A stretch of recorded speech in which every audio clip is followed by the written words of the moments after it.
সালামুন আলাইকুম তিবিতুম মুবারাকাতান তয়্যিবা। রাব্বি আউযু বিকা মিন হামাযাতিশ শায়াতিন ওয়া আউযু বিকা রাব্বি আইয়াহদুরুন। সুবহানাকা লা ইলমা লানা ইল্লা মা আল্লামতানা ইন্নাকা আনতাল আলিমুল হাকিম।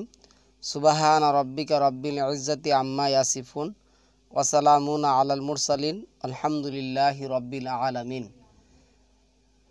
সম্মানিত মুসলিম ভাই বোনেরা, আজকে একটি টপিক করব আল কোরআন ভিত্তিক।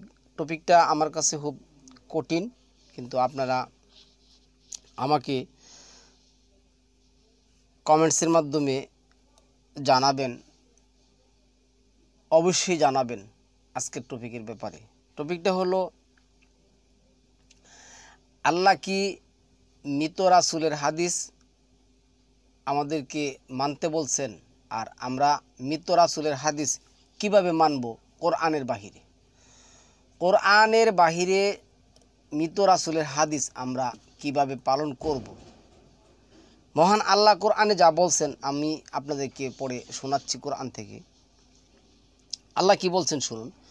মুমিন তো তাহারাই যাহারা আল্লাহ এবং তাহার রাসূলের ঈমান আনে এবং রাসূলের সঙ্গে সমষ্টিগত ব্যাপারে একাত্র হইলে তাহারা অনুমতি ব্যতীত সরিয়ে পড়ে না। যাহারা তোমার অনুমতি প্রার্থনা করে তাহারাই আল্লাহ এবং তাহার রাসূলের বিশ্বাসী। অতএব তাহারা তাহাদের কোনো কাজে বাহিরে যাইবার জন্য তোমার অনুমতি চাইলে তাহাদের মধ্যে যাহাদেরকে ইচ্ছা তুমি অনুমতি দিও এবং তাহাদের জন্য আল্লাহর নিকট ক্ষমা প্রার্থনা করিও। নিশ্চয় আল্লাহ পরম ক্ষমাশীল, পরম দয়ালু। এখন আমরা যারা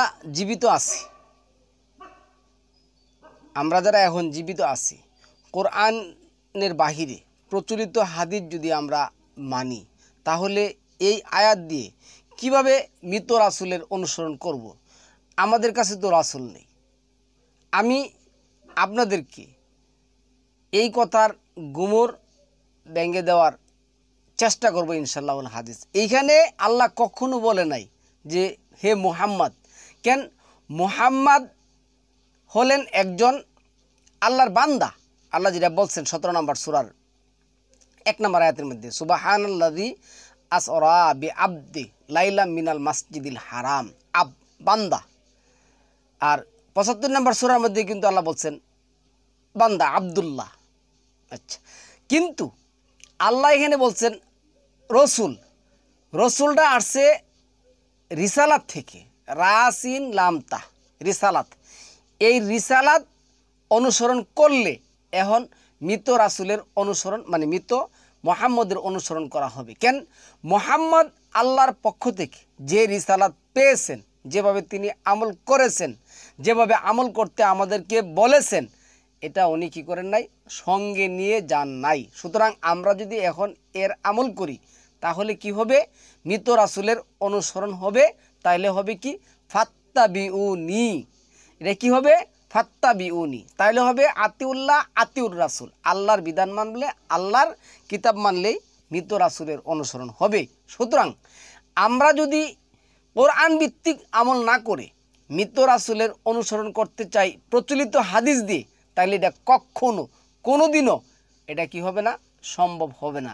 আল্লাহ এবং আল্লাহর যে পরিকল্পনা করে সালামুন আলা মুহাম্মদকে মানে মেসেঞ্জার বানাইছেন, কি বলবো, ওই যে ওইটাই বলে আল্লাহর ভাষায় বলে, কুল আতুআল্লিমুনা আলা বিদিনিকুম, তোমরা কি আল্লাহকে দিন শিখাতে চাও? এখনকার মোল্লারা আল্লাহরে দিন বিধান শেখাইতে চায়। ইবনে তাইমিয়া, ইবনে কাইমিয়ার বই দিয়া সেরা কি করতে চায়? শরীয়ত চালু মানে মানতে চায়। এরপরে আসুন, এটা 24 নম্বর সূরার 62 নম্বর আয়াতের মধ্যে কি আসছে দেখুন। এখানে আল্লাহ কি বললেন?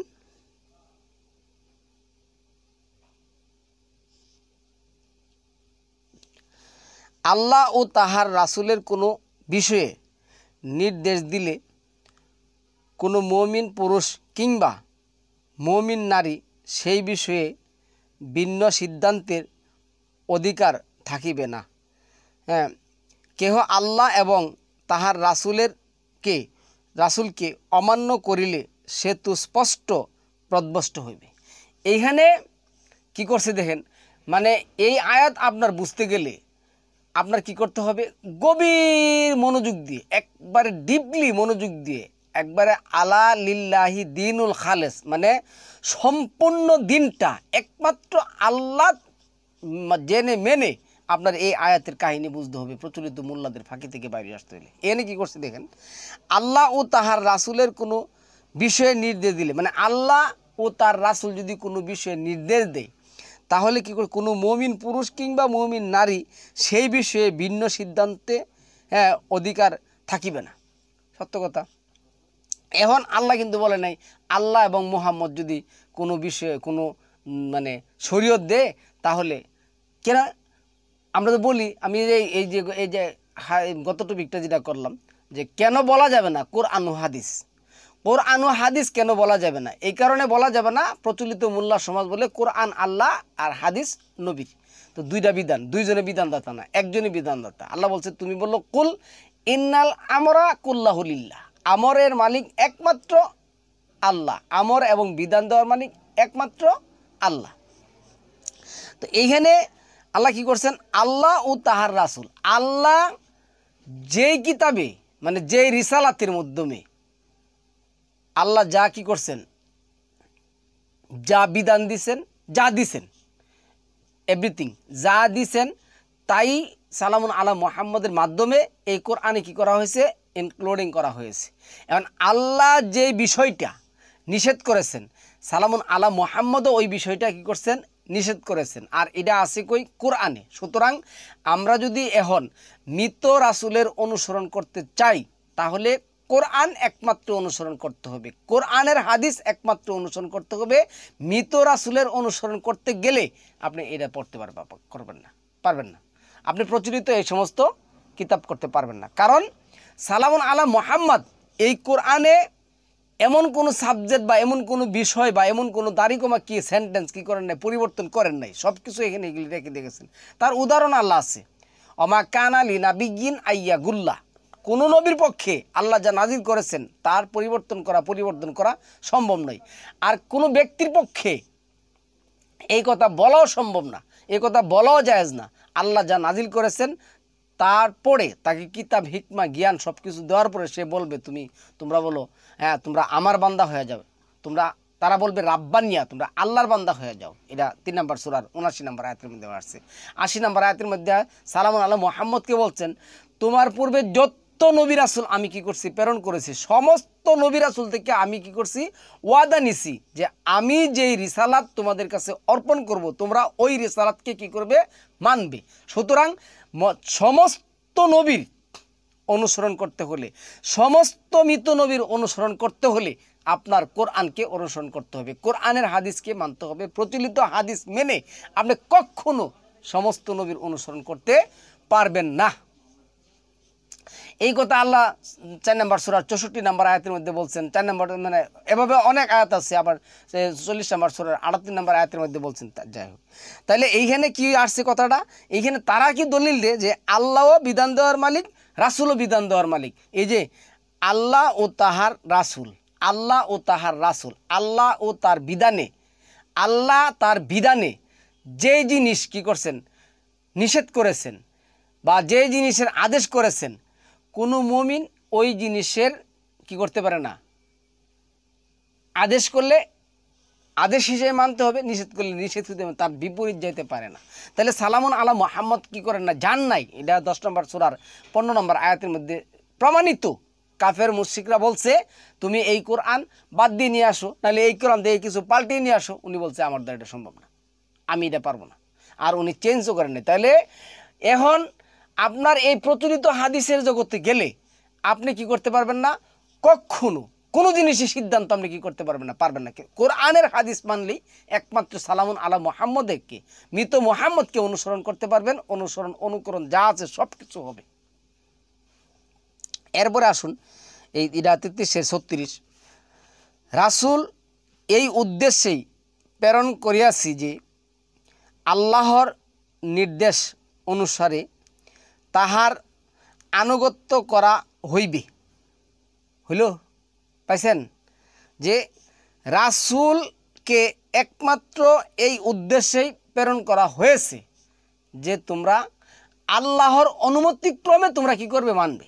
তাহলে আল্লাহর অনুমতি, কোরআন বাদে যত বই আছে, কোন বইটা আছে আল্লাহর অনুমতিক্রমে এগুলি তারা লিখছে বা তারাই এইগুলির অথরিটি আল্লাহর কাছে নিয়ে আসছে, এই হাদিস আমরা কি করতে পারবো না? কখনো কোনোদিনও মানতে পারবো না। মানলে মৃত রাসূলের অনুসরণ হবে না। মৃত রাসূলের অনুসরণ করতে হলে আপনার কি করতে হবে? মৃত মুহাম্মদের অনুসরণ করতে হলে আপনার কি করতে হবে? এই কোরআন মানতে হবে। আচ্ছা, যখন তাহারা নিজেদের প্রতি জুলুম করে তখন তাহারা তোমার নিকট আসিলে ও আল্লাহর ক্ষমা প্রার্থনা করিলে এবং রাসূল ও তাহার জন্য ক্ষমা চাহিলে তাহারা অবশ্যই আল্লাহর পরম ক্ষমাশীল ও পরম দয়ালু পাইবে। এখানে আপনারা যদি বাংলাটা পড়েন দেখবেন যে তাহলে রাসূল কীভাবে ক্ষমা চা, আপনি বলছেন না, আপনি সিরাতের মাধ্যমে, এই সিরাতের মাধ্যমে আপনি কি করবেন? আল্লাহর কাছে ক্ষমা চাবেন, তাহলে আপনি ক্ষমা পাবেন। এই সিরাত রাসিন লামতা ফিসালাতা। এরপরে আসুন, এটা 4 নম্বর সূরা 64 নম্বর আয়াত। কিন্তু না, তোমার প্রতিপালকের শপথ, তাহারা মুমিন হইবে না যতক্ষণ পর্যন্ত তাহারা তাহাদের নিজেদের বিবাদ, সম্বন্ধের বিচার ভার তোমার উপর অর্পণ না করে, অতঃপর তোমার সিদ্ধান্তের সম্বন্ধে তাহাদের মনে কোনো দ্বিধা না থাকে এবং সর্বান্তকরণে উহা মানিয়া লয়। এখানে আসছে যে ফালা ও রাব্বিকা, কথাটা এই যে পড়তেছি, ফালা ও রাব্বিকা লা ইউমিনুনা হাত্তা ইউহাক্কিমুকা ফিমা সাজারা বাইনাহুম সুম্মা লা ইয়াজিদু হারাজ ফি আনফুসিহিম হারাজা, হারাজা। এরপর কি আসছে? হারাজ, এই যে মিম্মা কাদাইতা, এই যে কাদা, এইখানে কাদা বলতে তারা কিন্তু দলিল দেয়। কাদা বলতে সালামুন আলা মুহাম্মদ, কি কাদা করা মানে বিধান দেওয়ার মালিক, আদেশ উপদেশ নিষেধ করার মালিক না। কাদা এইখানে আল্লাহ বলছেন কাদা, কাদাইতা, এই কাদা অবশ্যই বিধান মালিক। কিন্তু ওয়াকাদা রাব্বুকা আল্লাহ তা'বুদু ইল্লা ইয়াহু ওয়াবিল ওয়ালিদাইনি ইহসানা। আল্লাহ যখন কাদা করেন তখন হয় এটা বিধান। আর আল্লাহর বিধান দিয়ে যখন সালামুন আলা মুহাম্মদ কি করেন? কাদা করেন, তখন হয় সেটা আদেশ এবং উপদেশ। আদেশ এবং উপদেশ। সালামুন আলা মুহাম্মদ কি ছিলেন না? বিধানদাতা ছিলেন না। সুতরাং সালামুন আলা মুহাম্মদ এই কোরআন দিয়ে কি করছেন? আমাকে, আপনাকে, সবাইকে আদেশ এবং নিষেধ করেছেন। সুতরাং এই কোরআনের হাদিস দিয়েই সালামুন আলা মুহাম্মদ পুরো মানব জাতিকে কি করছেন? ওই যে এই 93 নম্বর সূরা লাস্টের যে আয়াত আসছে, ওয়া আম্মা বিনিআমাতি রাব্বিকা ফাহাদ্দিস, হাদ্দাসা ইউহাদ্দিস করছেন। তাহলে ওই বিধান এখনো আমাদের কাছে কি আছে? আল্লাহ যেটা বলছেন হিজরের 9 নম্বর আয়াতের মধ্যে আল্লাহ দায়িত্ব নিয়েছেন। কিন্তু এই সমস্ত প্রচলিত হাদিসের সালামুন আলা মুহাম্মদ ওফাত হওয়ার পর যে সমস্ত বই লেখা হয়েছে, এই বইগুলির দায়িত্ব আল্লাহ নিছেন। কোন সূরার কোন আয়াতে আছে এই সমস্ত হাদিসের দায়িত্ব আল্লাহ কে বলতে পারবে? কখনো না, কৌশিনকালে কোনোদিনও না। তো এরাই এখানে কি আছে, তারা কিন্তু এরা বলে ইয়াজিদু ফি আনফুসিহিম হারাজা মিম্মান কাদাইতা ইউসাল্লিমু তাসলিমা, যে সালামুন আলা মুহাম্মদ যে বিধান দেয়, এই বিধান যারা কি করে নিরবচিত, মানে কোনো প্রশ্ন উইদাউট কোশ্চেন, কোনো কোশ্চেন বাদে মেনে নেয়, মেনে নিতে হবে। কেন? সালামুন আলা মুহাম্মদ কাদা করছেন কি দিয়ে? কোরআন দিয়ে। ফাজাক্কির বিল কোরআন দিয়ে তুমি কি করো? তাদেরকে কাদা করো। তো যদি সালামুন আলা আচ্ছা, আমি একটা কথা বলি, আবারও বলি, আমি বোঝানোর জন্য কথা বলছি। ধরুন আমি বাংলাদেশ সরকারের একজন এমপি অথবা মন্ত্রী, আমি উদাহরণ দিচ্ছি, আমার মন্ত্রী এমপি পাইবেন না। এখন প্রধানমন্ত্রী যে আইনটা দিবে, এই আইনটা যদি আমি আমার এলাকায় কি করি? বাস্তবায়িত করি, তাহলে কি হবে, আমি কিন্তু আইনদাতা না। আইনদাতা কে? প্রধানমন্ত্রী। আমার প্রধানমন্ত্রী সে হলো আইনদাতা, আর আমি প্রধানমন্ত্রীর আইনটাই কি করলাম আমার এলাকায় বাস্তবায়িত করলাম। মানে আমি কি করলাম, আদেশ করলাম। আর আইনটা যিনি ইউটিলাইজ করছেন, উৎপন্ন করছেন, সৃষ্টি করছেন, ক্রিয়েটর যিনি ক্রিয়েটর, ধরেন না প্রধানমন্ত্রী এই আইনের ক্রিয়েটর, আর আমি হইলাম এই ক্রিয়েটরের মেসেঞ্জার, প্রতিনিধি। আমি আমার এলাকায় কী করছি। তো এইখানে এই আয়াতে আসছে যে হারাজাম মিম্মান কাদাইতা, এই যে মিম্মা দুইটা আমি এনে দেন, এটা কিন্তু কখনো না, কৌশিনকালও না। এই মিমটা এত জোর দিয়ে আল্লাহ কী করছেন, করছেন। তাহলে মিম্মান কাদাইতা, রাসুল যে কাদা করে, রাসুল কি কাদা করে? কোরআন দিয়ে রাসুল কাদা করে। রাসুল কোরআনের বাইরে দিয়ে কাদা করে না। তাহলে ওই কোরআন এখন আমাদের কাছে আসে না, নাই। তো ওই কোরআন মানলে কি হবে, আল্লাহর হাদিস মানা হবে, এবং আল্লাহ এই হাদিস কি করবেন, গ্রহণ করবেন, কবুল করবেন। তাহলে মৃত মুহাম্মদের অনুসরণ হবে, মৃত মুহাম্মদের হাদিস মানা হবে। মুমিনদের উক্তি তো এই, যখন তাদের মধ্যে ফয়সালা করিয়ে দিবার জন্যে আল্লাহ ও তাহার রাসুলের দিকে আহ্বান করা হয়, তখন তাহারা বলে, আমরা শ্রবণ করিলাম ও আনুগত্য করিলাম, আর ওহারাই তো সফল কাম। মানে যারা মুমিন, এখন আমরা মুমিন হব, কোরআন মেনে মুমিন। কোরআনে যেই আদেশ আছে, কোরআনে যে নিষেধ আছে, কোরআনে যে ফয়সালা আছে, কোরআনে যেভাবে আছে আমরা ওইভাবেই মানব।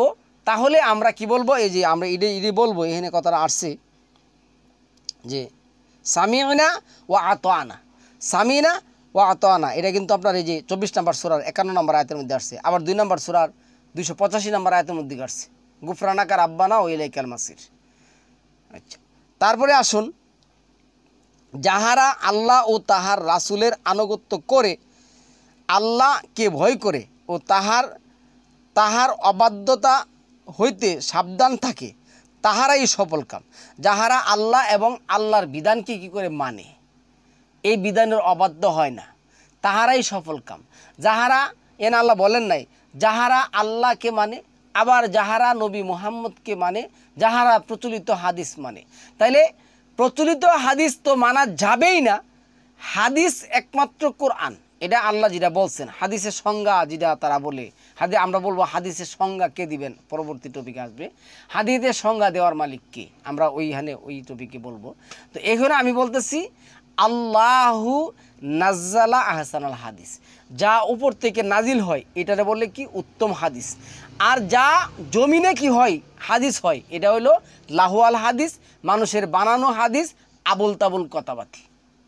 এই সমস্ত হাদিস মানে কি, আবুল তাবুল কথাবার্তি। তো এখন আমি অনুসরণ করব, আমার পরে আরও 50,000 বছর পরে কেউ হাদিস মানবে, তাহলে সে কি করতে হবে, কোরআনকে মানতে হবে। কোরআনকে মানলে মৃত মুহাম্মদকে মানা হবে, মৃত মুহাম্মদকে অনুসরণ করা হবে, মৃত মুহাম্মদকে নবী হিসেবে স্বীকার করা হবে, কোরআন মানা হবে, আল্লাহকে মানা হবে। এরপরে যে আয়াতটা পড়ব, মুমিন নর ও মুমিন নারী একে অপরের বন্ধু, ইহারা সৎ কাজের নির্দেশ দেয় এবং অসৎ কাজ নিষেধ করে, সালাত কায়েম করে, জাকাত দেয় এবং আল্লাহ ও তার রাসুলের আনুগত্য করে, ইহাদেরকে আল্লাহ কৃপা করিবেন। নিশ্চয় আল্লাহ পরাক্রমশালী প্রজ্ঞাময়। 9 নম্বর সূরার 71 নম্বর আয়াতের মধ্যে কথা আসছে। এখন মুমিন ও মুমিন নারী, আপনি যদি প্রচলিত হাদিসে মুমিন ও মুমিন নারী খুঁজেন, একজন পাবেন কিনা সন্দেহ আছে। হ্যাঁ, আপনি টুপি টাপি জুব্বা জাব্বা দিয়ে সেটা শেষ নাই। আমি বলতেছি কি, এমন একজন লোক দেখান, এমন একজন লোককে কী করে ভালোবাসে, উপর দিয়ে তাদের ভালোবাসা শেষ নাই। দেখেন না, ওই যে যখন দেখা যায় যে পিঠ বাঁচবে না, এখন তো কী করতে, তখন আবার এক সব এক। আবার তো বলেও যে আমরা আমাদের মতের ভিন্নতা থাকতে পারে, এবার তুই মত দেওয়ার মালিক নেই, তুই ইসত গোলাম, আপ দাস বান্দা, তুই মত দেওয়ার কে, তুই বলে মতের। ওই যে আমি নাম ধরে বলি, যেমন জামাত ইসলামের যে আমির সাহেব আছে, উনি সরাসরি বলে আমাদের ধর্মীয়ভাবে মতের ভিন্নতা থাকতে পারে, কিন্তু আমরা মুসলিম ভাই ভাই। আরে মা বাবা, মতের ভিন্নতা থাকলে মুসলিম ভাই ভাই কেমনি, সব হৃদয় বলে। তাহলে মুমিন নারী ও মুমিন একে অপরের বন্ধু। এখন তো এই যে রাজ্জাক সাহেবের ছেলে ওই দিন যে গিয়ে বললো, এই যে আহমদুল্লাহ সাহেব যে বললো, আবার যে বাইতুল মুকাররমের খতিব ওনা যে বলল, কি বলল, আমরা এই দেশটা হিন্দু, বুদ্ধ, খ্রিস্টান, মানে কি হিন্দু, বুদ্ধ, খ্রিস্টান, জৈন, ফার্সি যা আছে সবাই আমরা একে অপরের বন্ধু হিসাবে এই দেশটাকে। এই বেড়া, মমিনের বন্ধু হতে পারে, হ্যাঁ, ইহুদি এবং খ্রিস্টান, বুদ্ধ এবং জৈন, নাসারা বন্ধু হয় কীভাবে? এই যে 17 নম্বর সূরার যে আয়াতের মধ্যে আসছে, আলা লাহুল হালকু আল আমরু, সৃষ্টি যার, আমর চলবে তার, বিধান চলবে তার, এটা কি মানো? তো ইহুদি, খ্রিস্টান, বৌদ্ধ, জৈন, ফাসারা যারা আছে তারা কি সৃষ্টি যার, বিধান তার চলে, তার মানে? একটা কাঁচা আবুদের জিজ্ঞাসা তো হে আবার তোর বন্ধু কেমনে, ওই আবার তোর বন্ধু কীভাবে? আল্লাহ বলছে ওয়ালিল্লাহি মিরাজু সামাওয়াতি ওয়াল আরদ, আল্লাহ হচ্ছেন এই সব কিছুর মালিক। ওরা সরাসরি বলতেছে কৃষ্ণ মালিক, শ্রীকৃষ্ণ মালিক, এই সে মালিক, বুদ্ধ মালিক, জৈন মালিক, ফার্সি মালিক, এই সমস্ত। এরা আবার বন্ধু কেমনি?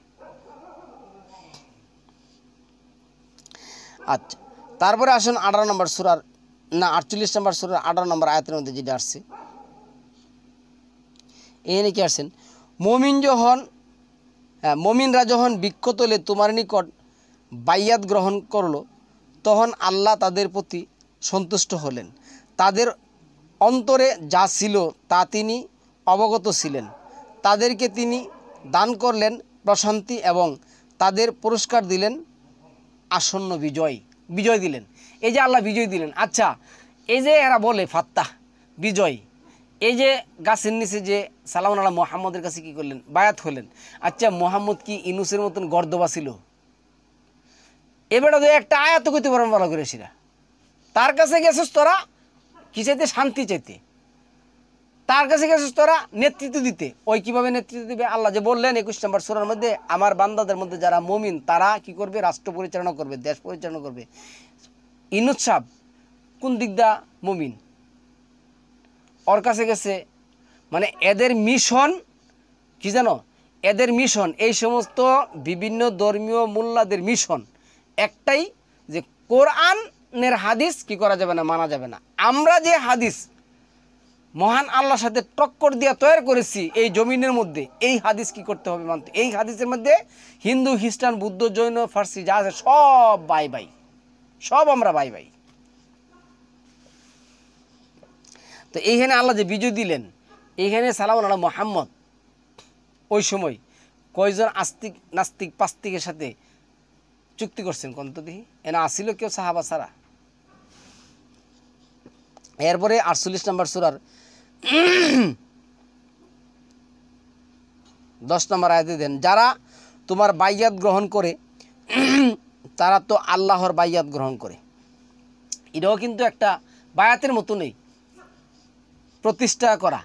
তো এই যে বাইয়াত যে প্রতিষ্ঠা করলো প্রচলিত হাদিস দিয়া শিরা, এটা তো প্রচলিত হাদিস, কোরআনের তো না। তো এই যে করলো, এখানে যারা হিন্দু, খ্রিস্টান, বুদ্ধ ছিল তারা কি এই আয়াতের মধ্যে পড়ে? এনে কি বলছে, যারা তোমার বায়াত গ্রহণ করে তারা তো আল্লাহর বায়াত গ্রহণ করে। এই যে সালামুন আলাইহি মোহাম্মদকে আল্লাহ কথা বললেন, হে মোহাম্মদ তোমার কাজ কিন্তু বায়াত নেওয়া, কিন্তু এই বায়াত কিন্তু মাত্র তুমি একজন মেসেঞ্জার, একজন আমার বান্দা, গোলাম, দাস, মেসেঞ্জার হিসেবে তোমাকে আমি কী করলাম, রূপক আকারে দাঁড় করাইলাম। কিন্তু তারা প্রকৃতপক্ষে আমার কাছেই কিন্তু ওয়াদা করছে। এই হিন্দু, খ্রিস্টান, ইহুদি, বুদ্ধ, জৈন, নাসারা যারা ছিল, এরা কি আল্লাহর কাছে বায়াত করছিল, অঙ্গীকার করছিল ওই দিন। তাহলে সম্মানিত আমাদের যে টপিকের মূল হেডলাইন যেটা, যে আমরা মৃত রসুলের হাদিস মানলে কি মুমিন হব? অবশ্যই না। মৃত রসুলের হাদিস মানলে আমরা মুমিন হব না, প্রচলিত এই সমস্ত বই। কিন্তু যিনি কোরআনের রাসূল ছিলেন, ধারক বাহক ছিলেন, মেসেঞ্জার ছিলেন, এখন যদি আমরা কোরআনকে অনুসরণ করি তাহলে মৃত রাসূলের অনুসরণ হবে, মৃত রাসূলের হাদিস মানা হবে। তারপরে আসুন, এনে কি লিখছে, আচ্ছা, করবে না নিজেদের সন্তানদের হত্যা, করবে না তারা স্বজ্ঞানে কোনো অপবাদ রটাবে না এবং সত্য কাজে তোমাকে অমান্য করবে না, তখন তাদের বাইয়াত গ্রহণ করব এবং তাদের জন্য আল্লাহর নিকট ক্ষমা প্রার্থনা করো, আল্লাহ ক্ষমাশীল, পরম দয়ালু। তারপরে আসুন, এই যে 13 নম্বরে যেটা আসছে, হে মুমিনগণ, আল্লাহ যেই সম্প্রদায়ের প্রতি রুষ্ট, তোমরা তাদের সাথে বন্ধুত্ব করো না। তারা তো আখিরাত সম্পর্কে হতাশ হয়ে পড়েছে, যেমন হতাশ হয়েছে কাফিরেরা সমাধিস্থদের বিষয়ে, সমাধিস্থ মানে মরণের বিষয়ে বা কিয়ামত দিবসের বিষয়ে। তাহলে এইখানে আল্লাহ বন্ধুত্ব করা নিষেধ করে দিয়েছেন। তাহলে যদি আমরা এখন এই মৃত রসুলের অনুসরণ করতে চাই, তাহলে কোরআনের বাহিরে কোনো হাদিস অনুসরণ করতে পারবো না, কখনো না। তাহলে মৃত রসুলের হাদিস মেনে কখনো আমরা এখন কি করতে পারবো না, মমিন হতে পারবো না। আমাদের কোরআনের রাসুলের অনুসরণ করতে হবে, কেননা কোরআনের রাসুল আমাদের কাছে এগুলি রেখে গেছেন। সালামুন আলাইকুম তিবিতুম মোবারাকাতুন তৈয়িবা।